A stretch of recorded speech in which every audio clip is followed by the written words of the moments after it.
Mga Ginoo, magkaroon tayo ng isang prangkang usapan. Karamihan po sa atin ay hindi namamalayan na ang ating ari ay tumatanda rin katulad ng ating puso, utak o mga buto. Kung ito'y ating babaliwalain, hindi lang natin isinasapanganib na mawala ang silbi nito. Isinasapanganib din nating mawala ang ating kumpiyansa, ang ating dignidad at ang ating koneksyon sa mga mahal natin sa buhay. Ito ay isang parte ng ating kalusugan na malalim na nakakabit sa ating pagkatao, at ang pag-aalaga rito ay kasing halaga ng pagkontrol sa ating kolesterol o pananatiling aktibo. Kamusta po ako? Si Dr. Jose Reyes, isang doktor na dalubhasa sa pag-aalaga ng mga nakatatanda o geriatric care. Sa loob ng mahigit 30 taon, nabigyan ako ng pribilehiyong tulungan ang mga kapwa ko lalaki na harapin ang mga pagbabagong kaakibat ng edad. Ang layunin ko po ay palaging tulungan silang mapreserba hindi lang ang kanilang kalusugang sexual, kundi pati ang kanilang sigla at pagkakakilanlan.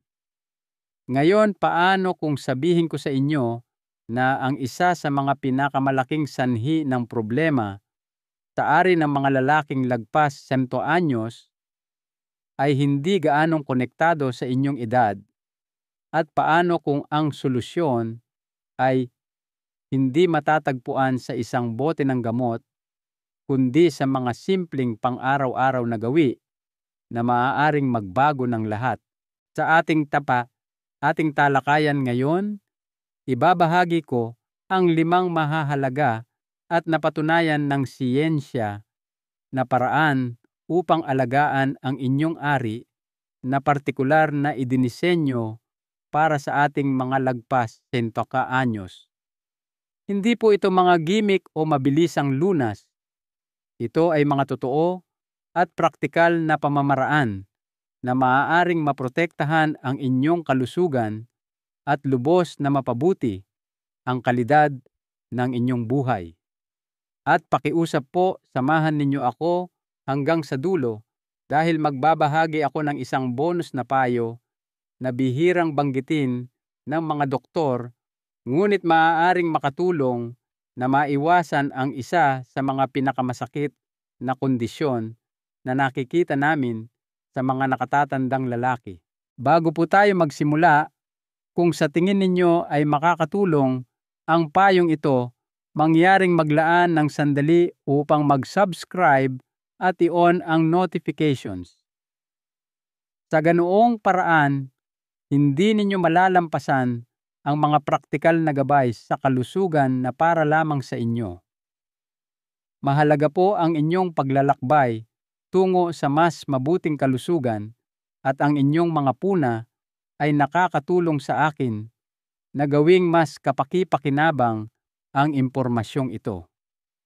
Simulan na natin sa una, at marahil ang pinakahindi nauunawaang bahagi ng pag-aalaga sa sarili habang tumatanda ang pananatili nitong aktibo.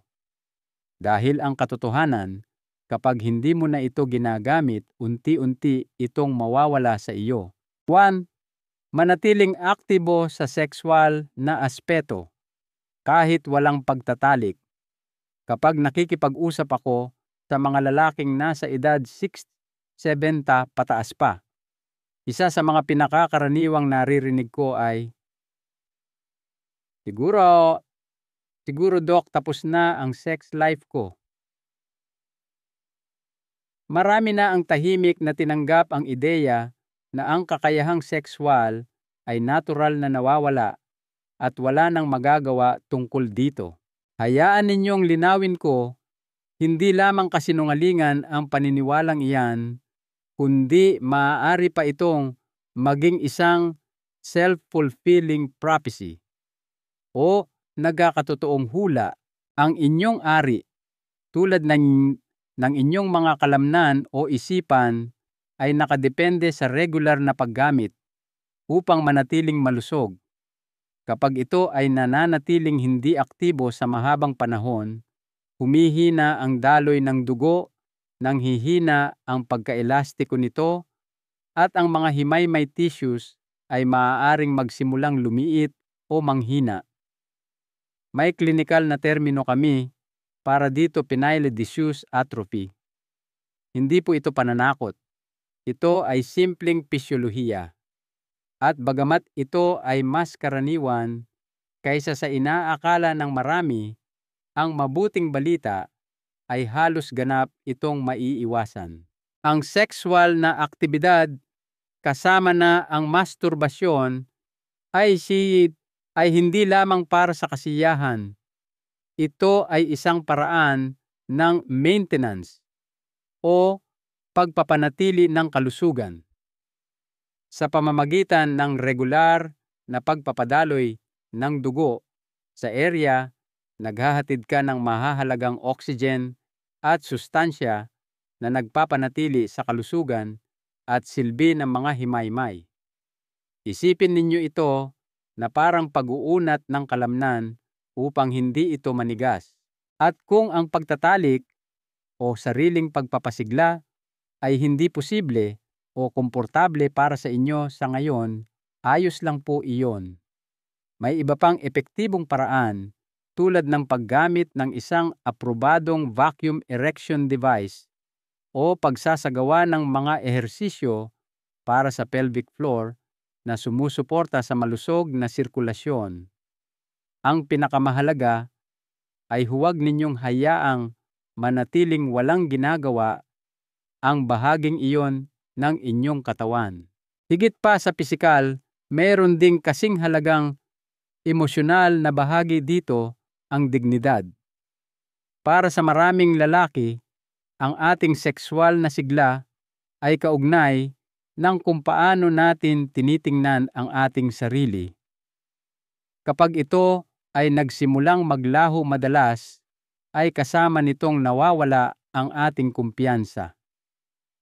Sa pamamagitan ng pananatiling aktibong sexual sa anumang paraan na gumagana para sa inyo, binabawi ninyo hindi lang ang pisikal na silbi, kundi pati na rin ang pakiramdam ng karangalan at pagkakakilanlan. Hindi ito tungkol sa pagsubok na maging ang lalaki noong kayo ay 25 anyos. Ito ay tungkol sa pananatiling konektado sa matalino, bihasa at mahalagang lalaki na kayo ngayon. Nakakita na ako ng mga lalaki sa kanilang 70s at 80s na nabawi ang malaking kontrol sa kanilang kalusugang sexual sa pamamagitan lamang ng pagsasabuhay ng unang hakbang na ito. Kadalasan, kapag ginawa na nila ito, nagsisimula na ring bumuti ang ibang bahagi ng kanilang buhay. Nagkakaroon ito ng ripple effect ng kumpiyansa, pagiging malapit sa iba at motibasyon. 2. Panatilihin itong malinis sa tamang paraan. Ang susunod na puntong ito ay maaaring parang karaniwang kaalaman, na ngunit pagkatapos ng 3 dekada sa propesyon, tinitiyak ko sa inyo na ang tamang kalinisan ng ari ay isa sa mga pinaka-napapabayaang aspeto ng pag-aalaga sa sarili, lalo na habang tayo ay tumatanda. Nakakita na ako ng hindi mabilang na mga lalaking pumasok sa aking opisina na may masakit na impeksyon, paulit-ulit na iritasyon o mas malubhang kondisyon dahil lang walang nagturo sa kanila kung paano maglinis ng tama habang nagbabago ang kanilang katawan. Hindi ito tungkol sa pagiging marumi.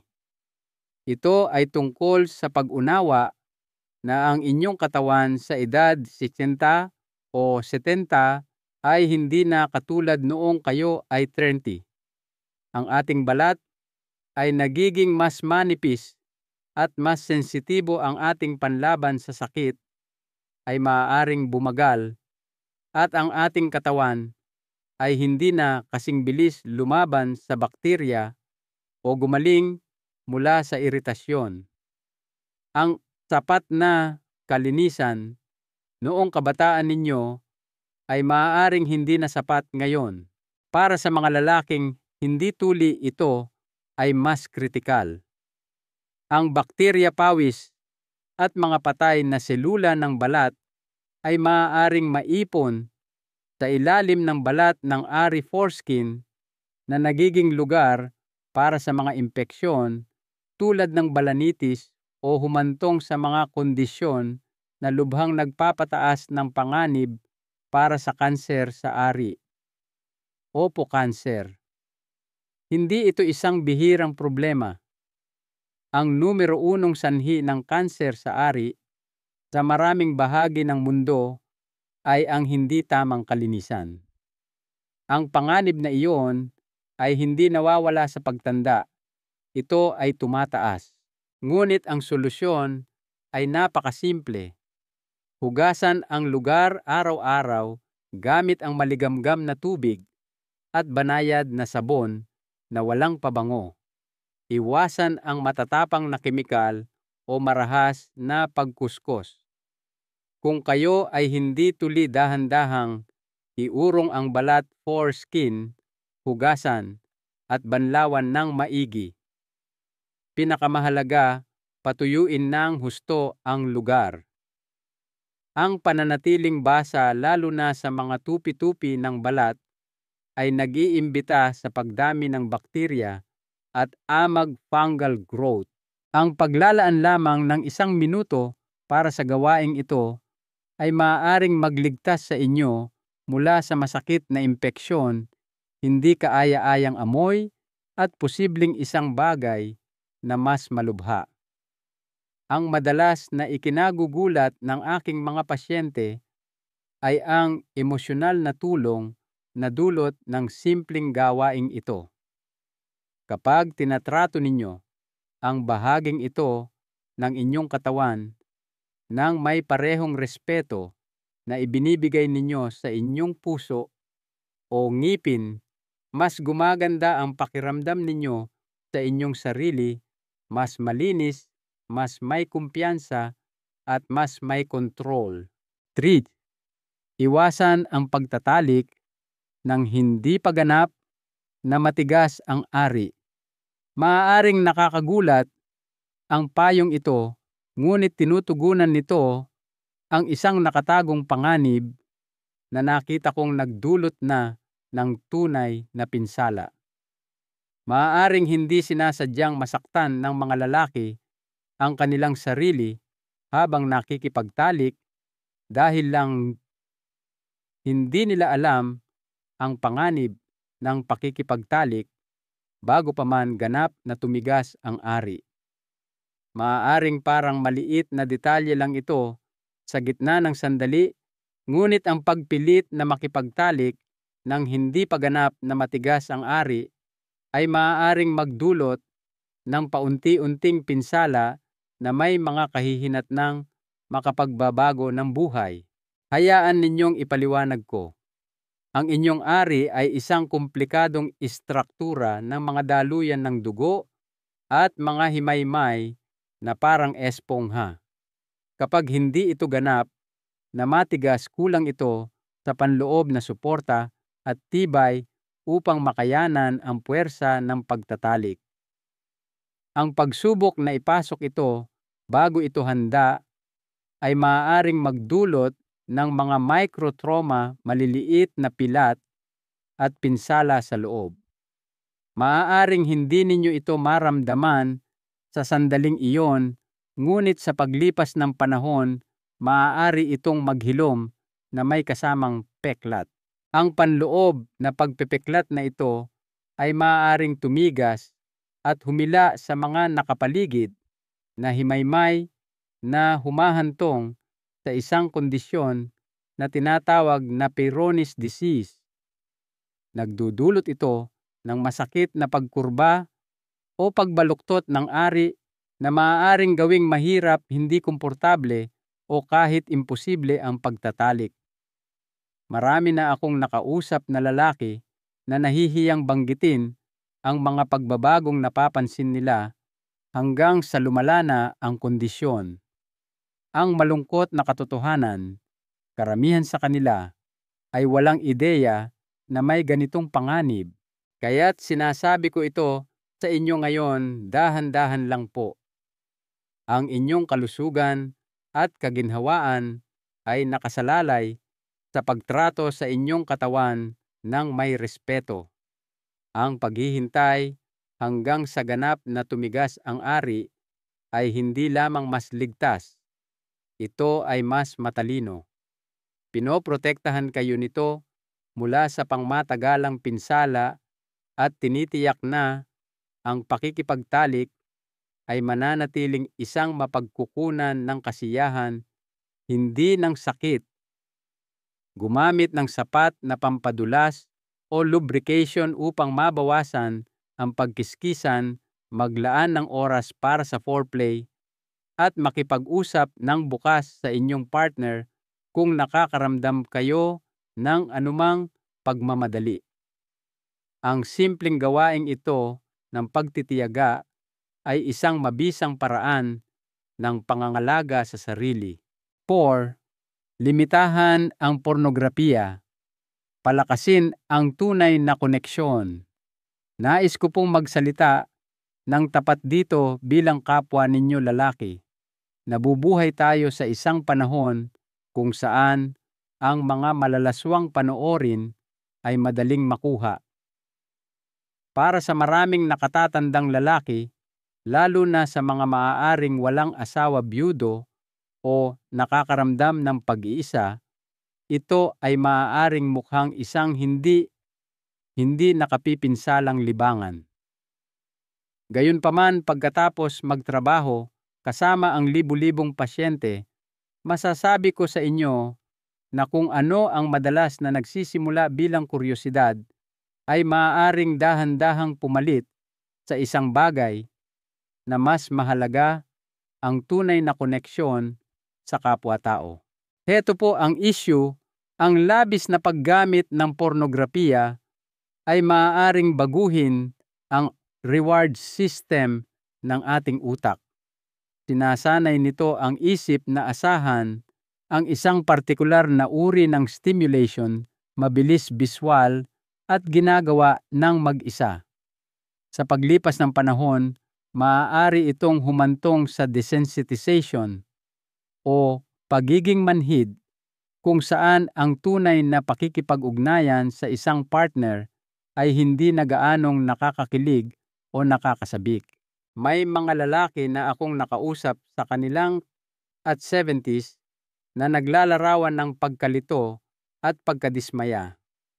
Nakakaramdam pa rin sila ng pagnanasa, ngunit kapag kasama nila ang kanilang partner, hindi na tumutugon ang kanilang katawan tulad ng dati. Iniisip nilang may sirang parte sa kanilang katawan. Ngunit sa maraming kaso, ang issue ay hindi isang sirang bahagi ng katawan. Ito ay isang psikolohikal na pattern na nabuo mula sa labis na pagkakalantad sa pornografiya. Bukod dito, ang labis na pag-asa sa pornografiya ay maaaring humantong sa mga damdamin ng kahihiyan, pag-iisa at mababang pagtingin sa sarili, lalo na kapag ito ay nagiging isang lihim na ugali na pumapalit sa tunay na pagiging malapit. Wala po ako rito upang humusga. Ang layunin ko ay hikayatin ang pagiging katamtaman at pagkakaroon ng kamalayan. Pinapayuhan ko ang aking mga pasyente na mag-focus sa muling pagbuo ng kanilang natural na paraan ng pagkasabik. Nangangahulugan ito ng muling pagkonekta sa alaala, imahinasyon at tunay na emosyonal na koneksyon. Maglaan ng mas maraming oras sa foreplay. Makipag-usap ng bukas sa isang partner tungkol sa mga nais at nararamdaman. Hayaan ang inyong sarili na makaramdam ng kasiyahan ng walang pressure o pangangailangan para sa isang partikular na resulta. Ang inyong pagnanasa ay hindi namatay. Ito ay mas naging mature lamang. Ang paglilimita sa pornografiya ay hindi tungkol sa pagsuko sa kasiyahan. Ito ay tungkol sa muling pag-angkin nito sa paraang mas malusog, mas makabuluhan, at naglalapit sa inyo sa ibang tao. 5. Unahin ang pamumuhay kaysa sa mga tableta. Kung may isang katotohanan akong natutunan pagkatapos ng mga dekada ng pag-aalaga sa mga lalaking lagpas isita, ito po iyon ang paraan ng inyong pamumuhay ay may mas malaking epekto sa inyong kalusugang sexual kaysa sa anumang reseta ng gamot. Napakarami sa aking mga pasyente ang pumapasok na umaasa sa isang magic pill upang ayusin ang sa tingin nila ay nawala sa kanila. Ngunit ang katotohanan, walang gamot sa mundo ang makakabura sa mga epekto ng isang hindi malusog na pamumuhay. Ang inyong pang-araw-araw na gawi ang nagpapatakbo sa lahat, ang daloy ng inyong dugo, ang antas ng inyong mga hormone, ang linaw ng inyong isip, at ang inyong kakayahang gumanap at maging totoo sa inyong sarili. Ang pagtigas ng ari ay nakasalalay sa malusog na daloy ng dugo, at ang daloy ng dugo ay lubos na nakadepende sa kalusugan ng inyong puso at mga ugat. Kapag kayo ay naninigarilyo, labis na umiinom ng alak, may sobrang timbang o kumakain ng hindi masustansyang pagkain, aktibo ninyong sinisira ang mga maselang daluyan ng dugo sa buong katawan, kasama na ang nasa inyong ari. Sa katunayan, ang erectile dysfunction ay madalas na isa sa mga pinakaunang babala ng posibleng sakit sa puso. Ito ay paraan ng inyong katawan ng pagbulong na may mas seryosong bagay na nangangailangan ng inyong pansin. Ngunit, heto po ang magandang balita, bawat isang malusog na pagpili na inyong ginagawa ay may direkta at positibong epekto. Kapag huminto kayo sa paninigarilyo, halos kaagad na bumubuti ang sirkulasyon. Kapag binawasan ninyo ang alak, maaaring magsimulang bumalanse muli ang inyong mga antas ng testosterone. Kapag nagsimula kayong maglakad ng 30 minuto araw-araw o nagdagdag ng mga pagkaing mabuti sa puso tulad ng madahong gulay, berry at isda sa inyong dieta, hindi lang kayo nagdaragdag ng taon sa inyong buhay, binibigyan ninyo ng buhay ang inyong mga taon. Ang inyong enerhiya ay babalik. Ang inyong kumpiyansa ay lalakas. At ang inyong katawan ay tutugon. Wala nang mas kapaki-pakinabang kaysa sa panoorin ang isang lalaki na napagtantong hindi sira ang kanyang katawan. Naghihintay lang ito na muli niya itong alagaan. Kaya bago ninyo abutin ang isang tableta, abutin muna ninyo ang inyong sapatos para sa paglalakad. Piliin ang tubig kaysa sa pangalawang cocktail. Unahin ang mahimbing na tulog. Nakikinig po ang inyong katawan. Bonus na payo. Matulog ng walang underwear. Ang huling payo na ito ay maaaring tila napakaliit, ngunit kung minsan ang pinakasimpleng gawi ang may pinakamalalim na epekto. Ang pagtulog ng walang underwear ay isa sa mga ito. Sa buong gabi, ang inyong katawan ay nasa estado ng pagkukumpuni at regulasyon. Para sa mga lalaki, kasama sa prosesong ito ang tinatawag na nocturnal erections. Ito ay mga spontaneous na pagtigas ng ari habang natutulog at mahalaga ito upang mapanatiling nababanat malusog at may sapat na oxygen ang mga himaymay ng ari. Kapag nagsusuot kayo ng masisikip na underwear sa pagtulog tulad ng briefs, maaari ninyong hindi namamalayang naiipit ang ari habang nagaganap ang mga natural na pagtigas na ito. Sa mahabang panahon, ang paulit-ulit na presyon gabi-gabi ay maaaring mag-ambag sa pagbawas ng daloy ng dugo at pagbuo ng panloob na peklat, ang mismong bagay na maaaring humantong sa Peyronie's disease. Ang simpleng pagpili na matulog ng hubot-hubad o sa maluluwag na boxers ay nagbibigay sa inyong katawan ng kalayaang kailangan nito upang maisagawa ang mahalagang gawaing ito ng walang hadlang. Ito ay isang maliit na pagbabago na sumusuporta sa inyong pangmatagalang kalusugan sa isang nakakagulat na mabisang paraan. Isang huling kaisipan mula sa inyong doktor. Alam ko po na ang pag-uusap tungkol sa kalusugang sexual ay maaaring maging awkward, lalo na habang tayo ay nagkakaedad.